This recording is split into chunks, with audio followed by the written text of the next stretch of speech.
Fala Rovai, o editorial do Fórum 11:30, um especial sábado, né? Sem Fórum 11:30, mas com Fala Rovai para você, para eu poder fazer uma análise do Datafolha. Eu fiz um texto que está sendo publicado neste momento, quando eu gravo o Fala Rovai no site da revista Fórum, né? E com base nesse texto, eu vou fazer aqui esse especial, Fala Rovai. Enfim, o título do texto é Análise completa do Datafolha em 5 pontos estratégicos para a reta final da campanha. Aí vão dizer, ei, Rovai, você está querendo ser o estrategista da campanha. Que é isso, meu filho? Baixa a bola. Não estou querendo me meter na vida de ninguém. Mas eu acho que existem aí 5 pontos que são importantíssimos para a reflexão, obviamente, do centro da campanha, mas também de todos aqueles que estão se colocando nesse momento grave da vida nacional em defesa da democracia. E aí o texto chama atenção para isso. Eu queria primeiro dizer o seguinte: esse Datafolha traz notícias quase ruins para todos os candidatos. Considerando que ninguém pode comemorar os resultados do Datafolha, o candidato das notícias menos ruins definitivamente é o Lula. Quem está dizendo coisa diferente, com tranquilidade, numa boa, não está levando em conta as expectativas. Deixa eu arrumar aqui a câmera, que eu estou vendo que ela está meio torta. Vamos lá, então. Na campanha do Bolsonaro, a expectativa é que a diferença entre ele e o Lula passasse para casa de um dígito, ou seja, fosse de 9% para baixo. Era 13, caísse para 9, ou seja, que caísse 4 pontos. Isso teria que fazer com que o Bolsonaro crescesse um pouco e o Lula caísse também um pouco. Entre os ciristas, o discurso era que o DIC ia se romper. Vai romper o DIC, que aí agora o Ciro vai chegar a 2 dígitos, vai chegar em 15%. Tinha gente falando que ele ia para 15% na turma boa, que é uma turma que ele tem no Twitter em especial, que faz a militância de rede dele. E, inclusive, o Ciro gravou um vídeo de gosto duvidosíssimo. Uma música falava da virada, ele aparecendo em situações meio bizarras, patéticas, e o Ciro caiu de 9 para 7. Ou seja, o DIC está estourando, mas para outro lado, porque muita gente já está anunciando migração para o voto útil no Lula, inclusive por conta de um ponto que eu vou destacar mais adiante, né? Ou seja, a notícia para o Ciro foi muito, muito ruim. Na campanha da Simone Tebet, né, que é a mais discreta de todas, que de repente conseguiu algum alento ali no debate, na entrevista do Jornal Nacional, o cálculo dela é que ela ia ganhar alguns votos, principalmente na classe média das grandes cidades e ali na região centro-oeste, que isso seria suficiente para ela empatar com o Ciro. Ela se aproximou do Ciro, mas sem ter ganhado nenhum pontinho. É que o Ciro caiu. Ou seja, notícia para ela também é ruim. Já a campanha do Lula era o seguinte: com quem eu falava, o pessoal dizia: se mantiver em 13%, se a diferença continuar em 13%, alçaras, é soltar rojão, é continuar rezando, porque é excepcional essa diferença em 13%. Depois de tudo que o Bolsonaro fez, e o que é o tudo? O Bolsonaro diminuiu o imposto sobre os combustíveis. Isso gerou, sim, uma diminuição na gasolina e no álcool, na bomba. A gasolina, que era 7,50, passou a 4,50.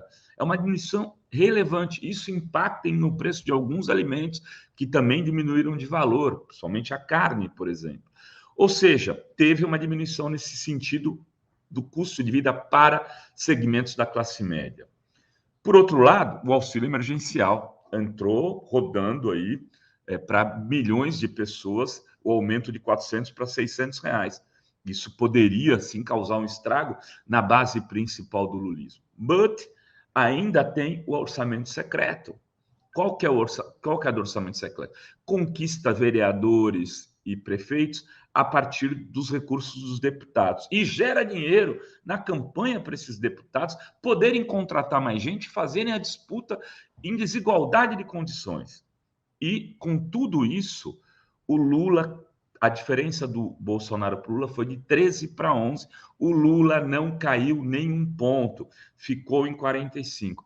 Ah, ficou em 45, mas a diferença diminuiu e o Bolsonaro vai encostar no Lula. Não existe nada que leve a essa perspectiva nesse momento. Enfim, estamos a 22 dias das eleições e aí eu destaco 5 pontos que, para mim, merecem atenção. Primeiro ponto, que é estratégico para a campanha, a meu ver. Os 2% do crescimento do Bolsonaro vieram exatamente dos 2% que o Ciro perdeu. E essa migração se deu fundamentalmente pelo eleitorado mais jovem, que é o mais atingido pela campanha difamatória do pedetista contra Lula nas redes. Campanha da turma boa. O Ciro caiu de 15 para 9 no segmento de 16 a 24 anos e o Bolsonaro subiu de 25 para 32. Ou seja, a campanha da rebeldia do Ciro para os jovens, que levou ele a 15, fez com que ele perdesse esses votos todos para o Bolsonaro. Por quê? Porque ele, nas redes, tem batido mais em Lula do que em Bolsonaro. Ele, sim, tem sido linha auxiliar do bolsonarismo nessa campanha, o que é algo, assim, absolutamente triste, né, por conta do papel que o Ciro já exerceu em outros processos eleitorais desde 2002.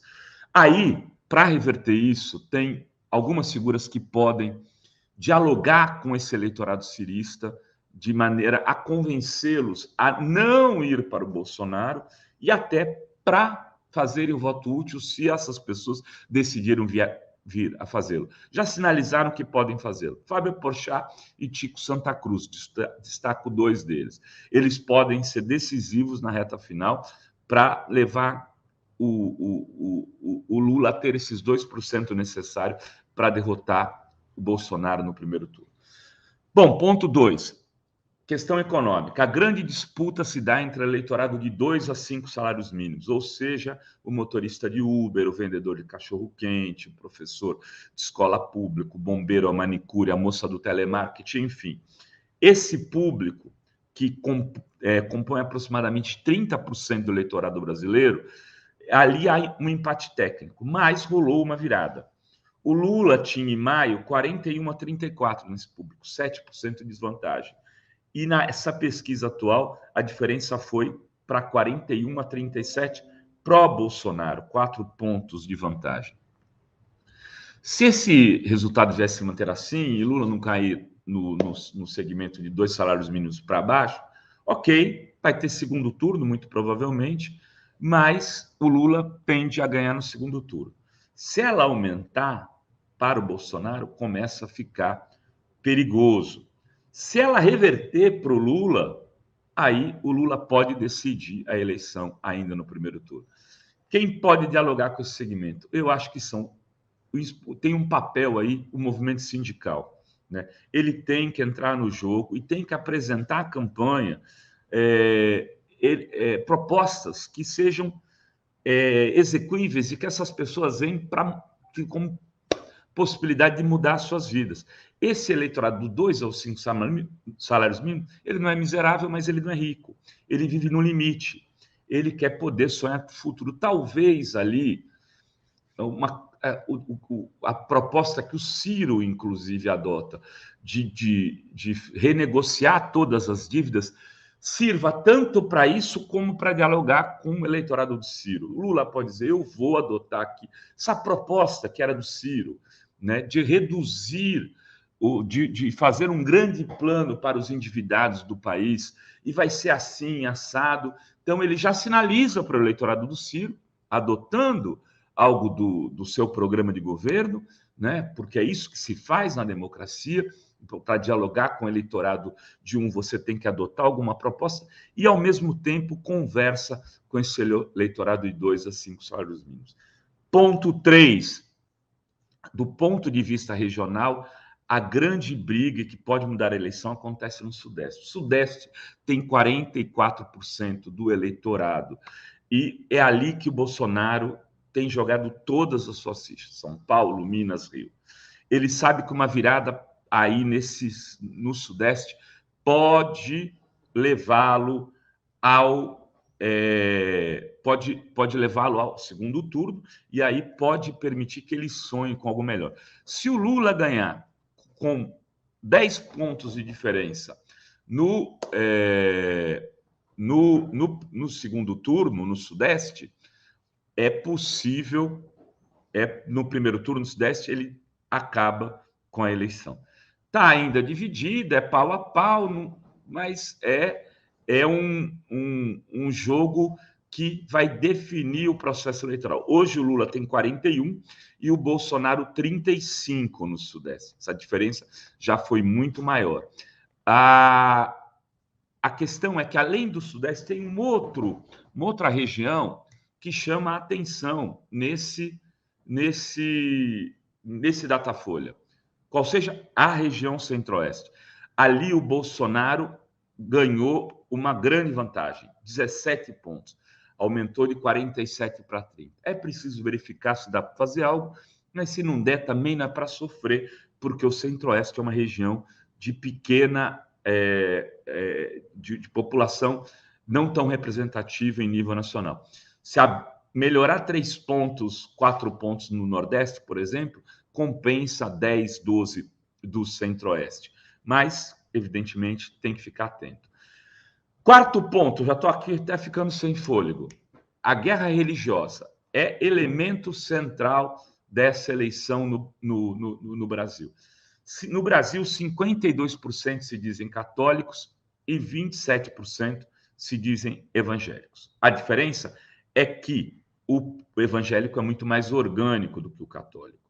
Ele participa mais das cerimônias, vai mais à igreja, tem mais contato com a liderança da sua igreja, enfim. Isso tem pesado muito a favor do Bolsonaro. Mas é preciso dizer que entre os católicos o Lula avançou nessa última pesquisa. O Lula tinha 51, foi para 54, o Bolsonaro tinha 28, foi para 27.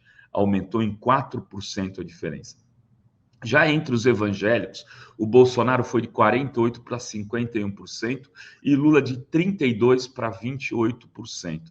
A diferença aumentou de 32% para 28%, 4 com 3, 7 pontos. Ou seja, a boca do jacaré está abrindo muito nesse segmento. O que pode ser feito? O que a campanha do Lula, de alguma maneira, fez, que é fazer um do-in nas regiões mais evangélicas do Brasil. Do-in, apertar ali, ver se consegue melhorar aquela região do corpo, né? Ou seja, falar com esses fiéis na base deles, como fez em São Gonçalo. Também tem que incorporar mais pastores nos programas de TV, nas mensagens das redes, mas não dá para exagerar, aí é difícil equilibrar os pratos. Mas por quê? Porque se você ficar fazendo uma campanha evangélica, você pode perder católico, e isso é tudo que a campanha de Lula não precisa nesse momento. Por fim, né, o último ponto é sobre as mulheres. São elas que vão decidir as eleições, vão decidir se a eleição vai ser no primeiro turno ou no segundo. O Lula variou de 48 para 46 entre as mulheres no último Datafolha, né? E o Bolsonaro foi para 29% nesse segmento. Teve uma pequena melhora, de 27 para 29. O público feminino que está em jogo é o público conservador. Eu diria que é o público feminino evangélico que está em jogo. Então, na hora de falar para essa indecisa, boa parte delas é evangélica ou pode mudar de voto ainda, mesmo tendo sinalizado o Bolsonaro, por conta da questão do pastor e tudo, se tiver propostas que mexam com a sua vida. Aí eu tendo a achar que essa coisa do amar versus armar precisa ser melhor explorado. As mulheres evangélicas, dizem as pesquisas qualitativas, são contra as armas. E aí eu pergunto, será que não é o momento de colocar o amar versus armar mais no centro da campanha? E como qualificar esse amar? Amar para esse público conservador tem a ver com melhoria da educação, garantir alimento na mesa, saúde também com qualidade, com melhor qualidade. Mas é preciso fazer propostas mais efetivas. Não é melhorar a saúde, melhorar a educação, isso não funciona. Por exemplo, no público mais idoso, feminino, uma questão que eu tenho certeza que pega é o sucateamento da farmácia popular, que a campanha começou a tratar, mas talvez tenha que ir mais para o centro. Como garantir remédio para a idosa, para o idoso, né? Para que ele não tenha que ficar desesperado pegando o que tem ali da sua aposentadoria para comer, para pagar remédio. O Bolsonaro está acabando com o orçamento da farmácia popular. Isso precisa entrar no centro da campanha. Enfim, há outros pontos certamente que precisam ser destacados. A campanha sempre é algo muito complexo, mas eu queria destacar esses 5 pontos que me parecem essenciais, né, para a definição do jogo ainda no primeiro turno, porque é possível acabar essa eleição em 2 de outubro. Era isso que tínhamos para hoje nesse Fala Rovai. Beijos, beijos e beijos a todas, todos e todes. Valeu!